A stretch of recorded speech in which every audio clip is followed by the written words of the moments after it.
Hi hello నమస్తే welcome to social post TV. నేను మీ anchor పప్పు. ఈ రోజు మనతోని స్పెషల్ గెస్ట్ ఉన్నారని, ఆ గెస్ట్ ఎవరో కాదు, సీనియర్ జర్నలిస్ట్ సురేష్ గారితో ఉన్నాం. కొన్ని క్వశ్చన్స్ ఉన్నాయి మా దగ్గర ఆ పొలిటికల్ పరంగా. సార్ని అడిగి తెలుసుకోవడానికి ప్రయత్నిద్దాం. నమస్తే సార్. నమస్కారం అండి. అండ్ చూస్తే కనుక వైసీపీలో ఫైర్ బ్యాండ్ అయిన మన రోజా గారు గారిని, నాని గారు, కొడాలి నాని గారు అండ్ మన అనిల్ కుమార్ గారు, వీళ్ళ ఫ్యూచర్ ఏంటిది? అసలు టీడీపీ అక్కడ గెలిస్తే వీళ్ళ ఎలాంటి పరిణామాలు ఎదుర్కోవాల్సి ఉంటుంది? మీరు ఫైర్ బ్రాండ్ అనేది ఒక సంవత్సరం, 2 సంవత్సరాలు, 3 సంవత్సరాలు, 4 సంవత్సరాలు కూడా పనిచేయచ్చు. దాని తర్వాత పర్ఫార్మెన్స్ మ్యాటర్స్ అంతే.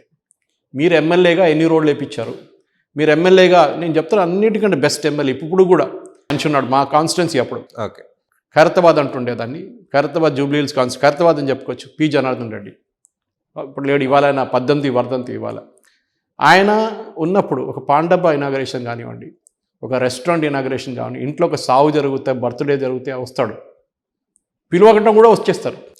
వాళ్ళు చెంచాలు ఎవరో చెప్పేస్తారు, సార్ ఇట్లా ఉంది అక్కడ అంటే వచ్చేస్తారు. ఆయన ఆ రిలేషన్షిప్ ఎవరు డెవలప్ చేయలేదు హైదరాబాద్ సిటీలో కూడా ఇప్పుడు దాకా. ఆలయ నరేంద్ర గారు కొంచెం చేశారు కానీ ఆయన తర్వాత ఎవరు లేరు అట్లాంటి పర్సనల్ కనెక్ట్. బద్దం బాలరెడ్డి గారు చెప్పొచ్చు కార్వాన్ నుంచి ఆ టైంలో, అది కూడా ఒక ఎగ్జాంపుల్. కానీ పీజీఆర్ గారు ఉన్న ఆ కాన్సెప్ట్, ఒక ఎమ్మెల్యే అంటే ఏంటనేది వీళ్ళందరూ పొలిటీషియన్స్ ఆయన దగ్గర నేర్చుకోవాలి. ఎందుకంటే ఆయన కాన్స్టిట్యున్సీ ఖైరతాబాద్ ఇక్కడ నుంచి అల్వాల్ దాకా ఉండే. అల్వాల్ ఖైరతాబాద్ కాన్స్టిట్యున్సీలో ఉండే అప్పుడు.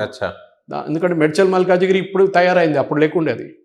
సో పీజీఆర్ గారు ఆ పర్సనల్ టచ్ ఎట్లా మెయింటైన్ చేశారో వాళ్ళ కాన్స్టిట్యున్సీ వాళ్ళతోని, రోడ్ల కోసం కానీ డ్రైనేజ్ కోసం కానీ ఉండే. పొద్దున వచ్చేస్తాడు 8 గంటలకు, మీ ఇంటి దగ్గర ఉంటాడు, మీతోనే ఉంటాడు. పొద్దు అక్కడే కూర్చుంటాడు, టేబుల్ వేసుకొని కూర్చుంటాడు అక్కడ.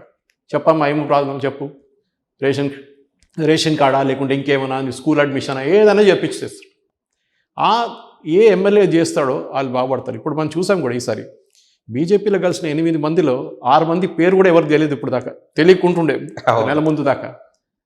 కాటిపల్లి అంటే ఎవరికి తెలియదు కూడా, నాకు తెలుసు ఎందుకంటే నాతో ఆయన టచ్లో ఉన్నాడు, వాళ్ళ పార్టీ వాళ్ళు కూడా టచ్లో ఉన్నారు. ఈయన చాలా మంచి గెలుస్తాడు, కేసీఆర్ నోడిపిస్తారు, రేవంత్ రెడ్డి నోడిపిస్తాడు, నేనే నవ్వుకున్నాను లోపల. అదే ఎగ్జాంపుల్ ఆంధ్రాలో కూడా ఉంది. ఇప్పుడు మీరు అడిగిన ప్రశ్నకి పులివండలో ఏం జరుగుతుంది అనేది, జగన్ హ్యాస్ డెవలప్డ్, ఆయన లేదని చెప్పలేదు.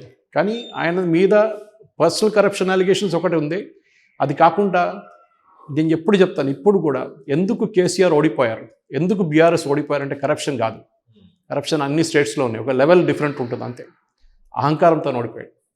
అహంకారం ఏ రోజు వస్తుందో మనిషికి, అది ఏ బిజినెస్లో ఉండేయండి, బిజినెస్లో ఉండేయండి, మీడియాలో ఉండేయండి, పొలిటిక్స్లో ఉండేయండి, ఏ రోజు అహంకారం తల మీద ఎక్కుతుందో ఆ రోజు మీరు పడతారు కింద.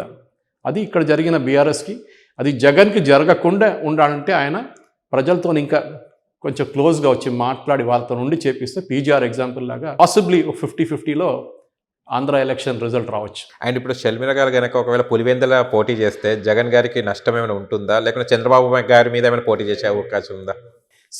ఏం చేస్తారంటే మన దగ్గర కూడా ఈ పొలిటీషియన్స్ కూతుర్ని కొడుకుని తీసుకురావచ్చు మనం, కానీ వాళ్ళు ఎట్లా పర్ఫామ్ చేస్తారని మనం చెప్పలేము. And Jagan is a classic example of that. వాళ్ళ నాన్నగారు సింపతి పేరు మీద గెలిచారు ఎలక్షన్ ఒకసారి, అయితే రెండోసారి చేయలేదు. తెలంగాణ సింపతి మీద కేసీఆర్ గారు జై తెలంగాణ అని చెప్పేసి 2 సార్లు జనడు, 3ఓసారి జై తెలంగాణ అని ఎవరు చెప్పట్లేదు కూడా. ఇక్కడ పోయింది ఆ సింపతి మొత్తం, పోయి ఆ మూమెంట్ పోయిందంతా.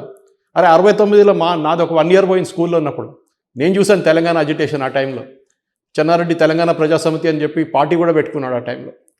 సో ఒక మూమెంట్, ఆ టైంలో ఉన్న మీ సింపతి, మీ ఫాదర్కి ఉన్న సింపతి పోయింది.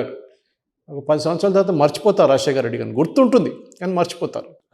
సో మీరు ఆ పబ్లిక్ సింపతి మీద ఆయన కొడుకో కూతురు ఎవరైనా కానీ గెలవలేరు. You should win on your own. అది చాలా ఇంపార్టెంట్. అది మీ కేపబిలిటీ ఏముంది మీరు అది చూపించి గెలవచ్చు. మీరు నాయుడు ఈ టైం ఆయనకు ప్రశాంత్ కిషోర్ ఒకటే కాదు, కానీ ఒకటే ఆయన మీద ఉన్న పబ్లిక్ సింపతి ఒకటి, రెండోది ఆయన దగ్గర ఉన్న ఎలక్ట్రల్ మిషనరీ ఒకటి, అది ఇంకా ఉంది ఆయన దగ్గర.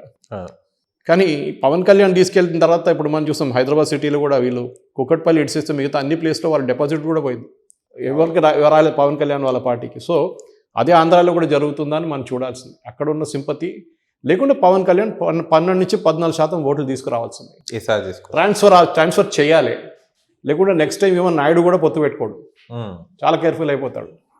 So that is very very important. ఇట్లాంటి పులివెందులో పోటీ చేస్తే జగన్ వైపు అదేం జరగదండి. ఇప్పుడు మనం చూసాం కుప్పం లాంటి ప్లేసు, నాయుడు గారు కాన్స్టిట్యున్సీ, అక్కడ ఆయన ఇప్పుడు ఎట్లా ఉన్నాడు, కుప్పంలో కూడా పాపం చాలా పరిస్థితి అని దారుణం ఉంది అక్కడ.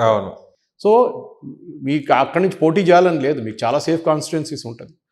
అండ్ నెక్స్ట్ సెకండ్ ఏంటంటే జగన్ గారి పార్టీ కూడా ఎక్కడి నుంచి వచ్చింది? టీఆర్ఎస్ లాగానే. టీఆర్ఎస్లో ఉన్న వాళ్ళు అందరూ టీడీపీ నుంచే, కాంగ్రెస్ నుంచి వచ్చిన వాళ్ళు. జగన్ పార్టీ కూడా అంతే కదా. అవును. ఇక్కడి నుంచి వచ్చిన వాళ్ళు, వాళ్ళ ఒరిజినల్ పార్టీ లేకుండే వాళ్ళ దగ్గర. బీజేపీ లాగా జనసంఘ్ నుంచి మొదలు కాలేదు వీళ్ళకి ఎక్కడి నుంచో తెచ్చుకున్న వాళ్ళు. వాళ్ళు ఉన్న పార్టీ మంచి రోజులు ఉన్నప్పుడు ఉంటారు మీతోని. ఇక్కడ చూడండి ఇప్పుడు అందరు పారిపోతున్నారు ఒకటి తర్వాత ఒకడు. అవును. అంతే. ఆ చైర్ ఉన్నప్పుడు ఆ చైర్కి ఉన్న పవర్ ఉంటుంది. దాని తర్వాత మీరు ఆ చైర్ నుంచి మిమ్మల్ని తీసి బయటపడేసినంత ఒక కుక్క కూడా తిరిగి చూడండి మిమ్మల్ని. అదొకటి గుర్తుపెట్టుకోవాలి మనం.